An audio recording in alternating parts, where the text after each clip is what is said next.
Hi, welcome back to Math with Patrick. Today is January 25th, and we're solving the 25th problem from this Daily Epsilon calendar. Okay, well, let's try it out. I don't see any written instructions, at least in English, but I do see some instructions in math language. I guess I'm going to start out by just rewriting the problem. I have 10 cubed divided by 2 squared plus 76 divided by 4 plus 17. I guess while I'm doing this, I should write my order of operations on the outside. I learned as PEMDAS. The P stands for parentheses or any grouping symbols like brackets. And actually, the numerator and the denominator are both considered to be grouped in a fraction. So I will evaluate the top and the bottom before I divide them with that fraction bar. Exponents come next, and then so I'll evaluate that cubed and that squared when the time comes. Multiplication and division happen during the same step, and I'll do them left to right if I need to. As with addition and subtraction, I'll also do that at the final step, and then left to right if I need to break any ties.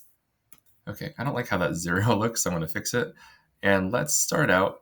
I guess we should start thinking about those parentheses first. That's why I'm going to evaluate the top, then the bottom, and then deal with the division last. Okay, so looking in my numerator, I have 10 cubed. That is 10 times 10 times 10. And, 10 times 10 is 100, and then the last 10 makes 1,000. And then in the denominator, I have 2 squared, which is 2 times 2.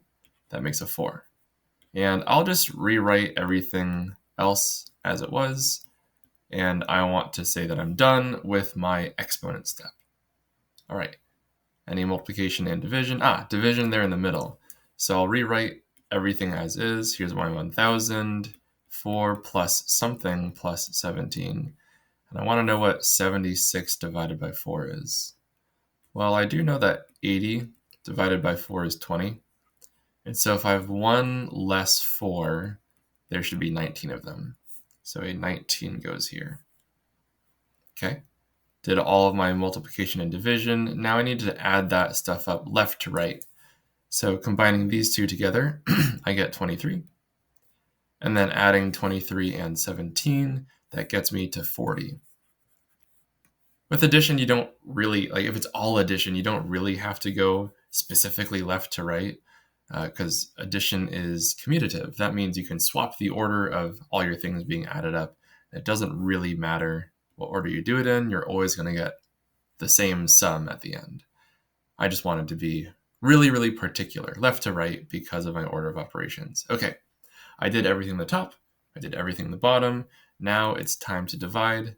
I do know that I can take off a 0 from both of these because if you reduce the top and bottom by the same factor, it doesn't change the value of your fraction. So I did a little divide by 10, and 100 divided by 4 is 25.